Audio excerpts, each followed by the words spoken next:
Yuan है। Building 1 में कुल 120 यूनिट्स हैं। मेरे हिसाब से ये 600 मिलियन युआन की जबरदस्त रियल एस्टेट संपत्ति बनती है। मैंने खरीदें पर क्लिक किया। खरीद की पुष्टि करने वाला एक नोटिफिकेशन तुरंत सामने आया। खरीद सफल, चीज अभी डिलीवर की जा रही है। अनुमानित डिलीवरी का समय 15 मिनट। कृपया अपनी डिलीवरी लेने के लिए तैयार रहें। 15 मिनट बाद एक भारी सी धम्म की आवाज आई जब 2 गत्ते के डिब्बे फर्श पर गिरे। अंदर बिना किसी अपवाद के वे पूरी तरह से प्रॉपर्टी के कागजों से भरे हुए थे। मैंने मुश्किल से अपनी लार निकली। मेरी आंखें अविश्वास से चौड़ी हो गई थी। मेरी तो लॉटरी लग गई। मैंने लापरवाही से कागजों में से एक उठाया और पते वाले पेज पर पलटा। हुआनजिंग हाउटिंग रेजिडेंशियल कॉम्प्लेक्स, बिल्डिंग 1, यूनिट 101, इस्तेमाल लायक जगह 98.3 वर्ग मीटर, मालिक वांग कियांग। उन सीधे सादे शब्दों को घूरते हुए मुझे लगा कि मेरा मुंह पूरी तरह सूख गया है। इन बक्सों में रखे हर एक दस्तावेज पर, हर एक पर मेरा ही नाम लिखा था। हैरानी की हालत में एक सवाल जो मैंने कभी किसी फोरम पर देखा था मेरे मन में कौंध गया। बिल्कुल कंगाल होने से लेकर करोड़ों का मालिक बनने में कितना समय लगता है? इस पल मुझे लगा कि मैं इस सवाल का जवाब देने के काबिल हूँ। बस 15 मिनट। हुआनजिंग हाउटिंग कॉम्प्लेक्स असल में किराएदारों के बीच काफी मशहूर है। भले ही आप किसी अपार्टमेंट में बस कमरा ही क्यों ना शेयर कर रहे हो, एक कमरे का किराया ही महीने का 2 या 3 हजार युआन होता है। मैंने मन ही मन एक छोटा सा हिसाब लगाया। अगर सभी 120 यूनिट किराए पर उठ गई तो भले ही मैं पूरे साल भर कुछ भी काम न करूं, मेरी सिर्फ किराए से होने वाली कमाई ही करोड़ों में होगी। मेरी मुस्कान इतनी चौड़ी हो गई कि लगभग मेरे कानों तक पहुंच गई। सच में पूंजी की ताकत तो कमाल की है, और अब वह पूंजी मेरे पास थी। जोश और उत्साह से भरा हुआ मैं बिस्तर पर लेट गया और धीरे धीरे नींद की आगोश में चला गया। अगली सुबह हाथ मुंह धोने के बाद मैंने थोड़ी त्योरियां चढ़ाई। हालांकि विला काफी बड़ा था, लेकिन उसमें घर की बुनियादी जरूरत की चीजों की कमी थी। मुझे सच में अपनी किराए वाली प्रॉपर्टीज से फर्नीचर वगैरह यहाँ ले आना चाहिए। प्रॉपर्टी के कागजात से भरे 2 बक्सों को थामे हुए मैं सीधे जुन्युए हुआटिंग की तरफ गाड़ी चलाकर निकल पड़ा। मैंने रिहायशी कॉम्प्लेक्स के ठीक सामने लियांजिया रियल एस्टेट के पास गाड़ी पार्क की। रियल एस्टेट एजेंट बेहद ही विनम्र था। 2 प्रॉपर्टीज आप कह रहे हैं? सर, क्या आप अपनी प्रॉपर्टी के कागजात साथ लाए हैं? मैंने बस उन 2 बक्सों की तरफ उंगली से इशारा कर दिया जो कागजात से भरे हुए थे। सहज ही उसने एक बक्सा खोला और हैरानी से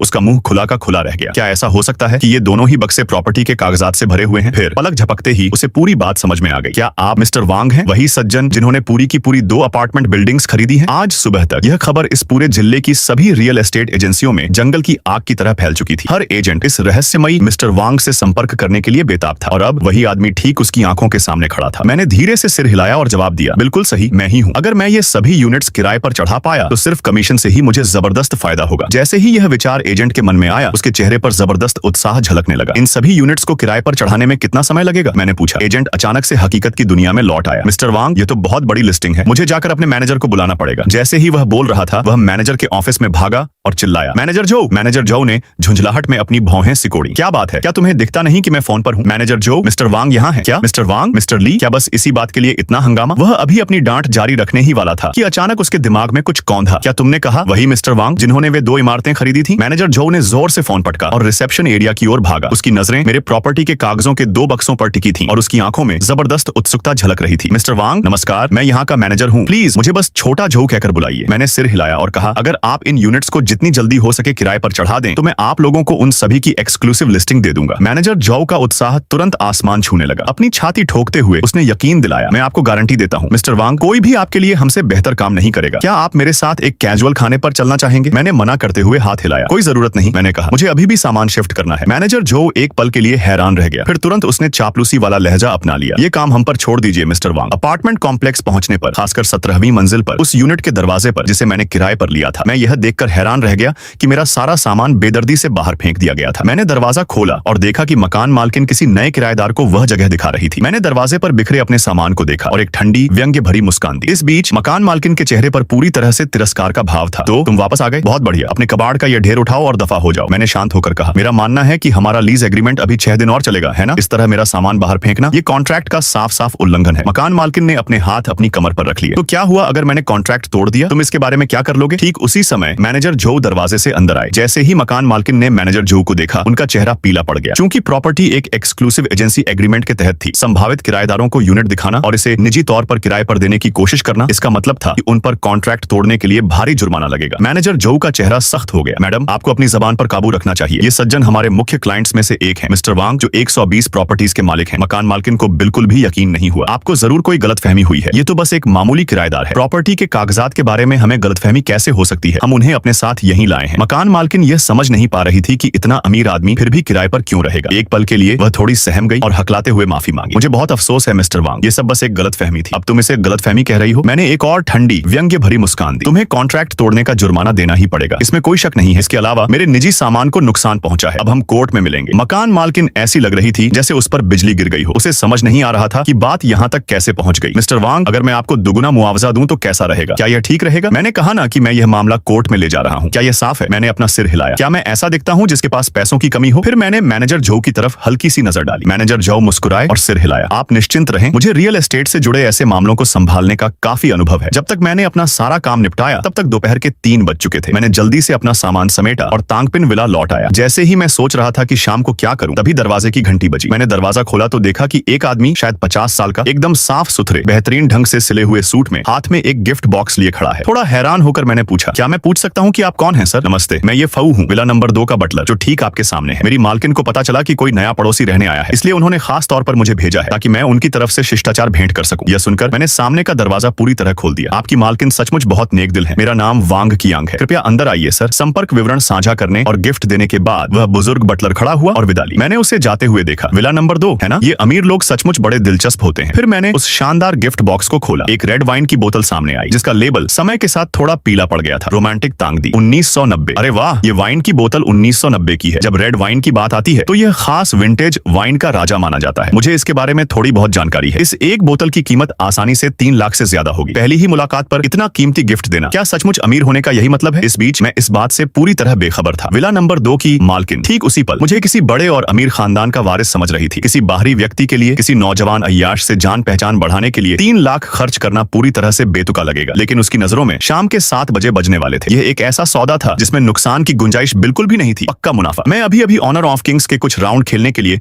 आराम से बैठने ही वाला था कि तभी कंपनी में मेरे टीम लीडर फेंग हॉन्ग का फोन आया। मैंने कुछ हैरानी के साथ फोन उठाया। अरे बच्चे, आज तुम ऑफिस क्यों नहीं आए? तभी मुझे याद आया कि मुझे अभी भी ऑफिस की चाबियां लेनी थी। मैंने बेपरवाही से जवाब दिया, आज मुझे कुछ निजी काम निपटाने थे, इसलिए मैं नहीं आ पाया। लेकिन मेरे टीम लीडर की आवाज में कुछ उदासी सी झलक रही थी। ठीक है, फिर तुम्हें अब और आने की जरूरत नहीं है, कभी भी नहीं। तुम्हारी आखिरी तनख्वाह हमेशा की तरह तुम्हारे बैंक अकाउंट में जमा कर दी जाएगी। कंपनी बंद हो गई है। मैं थोड़ा हैरान रह गया। क्या मैंने सिर्फ एक दिन काम से छुट्टी ली और पूरी कंपनी ही दिवालिया हो गई? कल सुबह 11 बजे पुजियांग टांगगे की दूसरी मंजिल पर बने रोज हॉल में आ जाना। वहाँ सब लोग विदाई लंच के लिए इकट्ठा होंगे। मैंने इस बारे में थोड़ा सोचा। आखिरकार हम 1 साल से सहकर्मी थे। हमारे बीच अभी भी थोड़ी बहुत दोस्ती बाकी थी, इसलिए मैंने जाने के लिए हाँ कर दी। अगली सुबह 8 बजे नाश्ता करते समय मैंने ट्रिलियन यू सब्सिडी ऐप खोला। आज के खास आइटम पहले ही अपडेट हो चुके थे। मुख्य आइटम एक रॉजर डुबुइस एक्सकैलिबर सीरीज की घड़ी थी, मॉडल X 0406, जिसकी कीमत 10,000 थी। खरीदारी के लिए एक मल्टीप्लाइड कैशबैक कार्ड भी उपलब्ध था। मैं रॉजर डुबुइस से अच्छी तरह वाकिफ था। ये घड़ियों का एक मशहूर ब्रांड है। इसे इस इंडस्ट्री का उभरता हुआ सितारा माना जाता है। हालांकि जाहिर है ये पाटेक फिलिप जैसे ब्रांड्स का मुकाबला तो नहीं कर सकता। उन सुपर ब्रांड्स की तुलना में जिनका इतिहास 1 या 2 सदियों पुराना है, जैसे कि पाटेक फिलिप, सिर्फ क्लास और क्वालिटी के मामले में रॉजर डुबुइस किसी से पीछे नहीं है। मैंने प्रोडक्ट का नाम कॉपी किया, सर्च बटन दबाया और पाया कि इस घड़ी की असल कीमत 4.2 मिलियन थी। मैंने मुश्किल से अपनी लार निकली। फिर बिना एक पल भी हिचकिचाए मैंने बाय पर क्लिक कर दिया। तुरंत एक नोटिफिकेशन आया, बधाई हो, आपकी खरीदारी सफल रही। अनुमानित डिलीवरी का समय 3 घंटे। इस बार डिलीवरी का समय थोड़ा ज्यादा लग रहा था। खैर कोई बात नहीं। इस कैशबैक कार्ड का असल मतलब क्या है? मैंने सोचा कि पहले इसे खरीद लेता हूँ, बाकी डिटेल्स के बारे में बाद में सोचूंगा। मैं वापस अपना नाश्ता करने लगा। तभी मेरे डेबिट कार्ड, जिसके आखिर में 9527 था, के बारे में एक टेक्स्ट मैसेज आया। 25 मार्च इनकम मिली 2.12 मिलियन युआन, मौजूदा बैलेंस 2,120,009.5 युआन। इसे देखकर मैं एकदम से चौंक गया। इसके तुरंत बाद लियन फैमिली ग्रुप के मैनेजर जो का एक मैसेज आया। पता चला कि मैं अपने उन 120 अपार्टमेंट्स में से कुछ हिस्से को किराए पर देने में कामयाब रहा था। जिस रफ्तार से मैं पैसे कमा रहा था वह सचमुच डरावनी थी। फिर मैंने अपनी माँ को 2 लाख युआन ट्रांसफर कर दिए। शुरू में तो मेरा इरादा उन्हें इससे भी बड़ी रकम भेजने का था, लेकिन बदकिस्मती से मुझे थोड़ी जलन महसूस हुई। अगर मैं अपनी कमाई का आधा हिस्सा एक ही बार में उन्हें ट्रांसफर कर देता तो शायद वह डर के मारे आधी मर ही जाती। लेकिन जैसा भी था, फिर भी मैंने उन्हें डरा ही दिया। मेरा फोन बजा, जिस पर एक जाना पहचाना नंबर दिख रहा था। बेटा, तुम्हारे पास इतना सारा पैसा आया कहां से? माँ ने घबराते हुए पूछा। आखिरकार हमारे परिवार के लिए 2 लाख युआन कोई छोटी मोटी रकम नहीं थी। मैंने तुरंत एक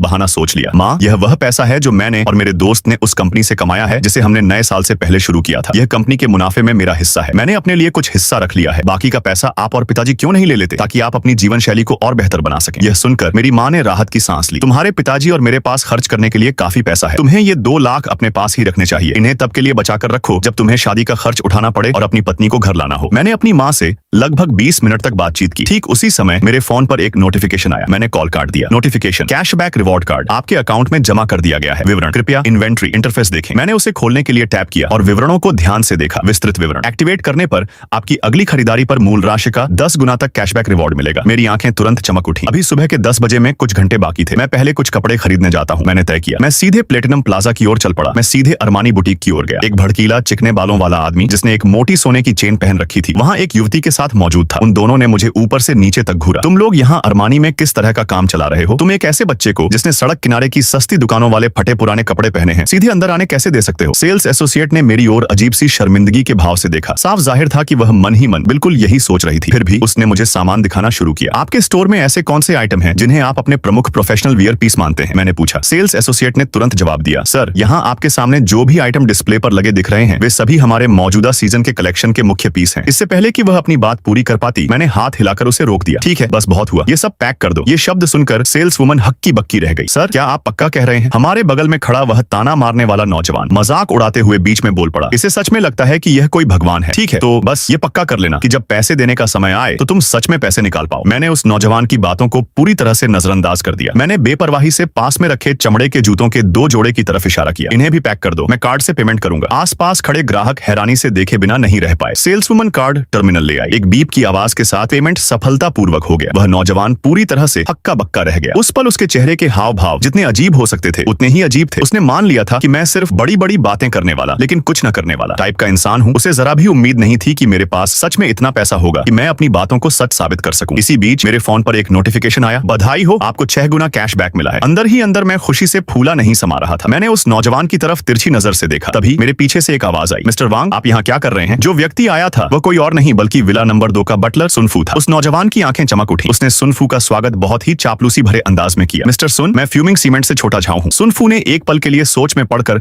अपनी भौहें सिकोड़ी। फिर उसे याद आया कि यह छोटा झाऊ सच में कंपनी का एक सप्लायर था। सुनफू ने मेरी तरफ देखा। मुझे उस नौजवान को मजेदार मुस्कान के साथ देखते हुए पाकर वह तुरंत बात समझ गया। मैं तुम्हें नहीं जानता, मेरे सामने बकवास मत करो। फ्यूमिंग सीमेंट, मैंने तो इसके बारे में कभी सुना भी नहीं। वह मेरी तरफ मुड़ा और मुस्कुराया। मैंने सिर हिलाया, उसकी मुस्कान का जवाब दिया और काउंटर से हट गया। फिर सुनफू ने अपनी नजर उस नौजवान की तरफ घुमाई। क्या तुम जिंदगी से ऊब गए हो? तुम्हारी हिम्मत कैसे हुई मिस्टर वांग को नाराज करने की? बेहतर होगा कि तुम संभल कर रहो। वह नौजवान पूरी तरह से सन्न रह गया। उसने कभी सोचा भी नहीं था कि जिस गरीब बच्चे को वह इतनी हीन नजर से देखता था वह कोई ऐसा व्यक्ति होगा जिसके साथ कियांगशेंग ग्रुप, इस महानगर की एक विशाल कंपनी का वाइस प्रेसिडेंट, भी इतनी ज्यादा इज्जत से पेश आता है। मैं तो पूरी तरह से बर्बाद हो गया। जहां तक मेरी बात है, मैं घर जाकर ताजा दम होने की तैयारी कर रहा था और अपने फेयरवेल डिनर के लिए अपने नए अरमानी कपड़े पहनने वाला था।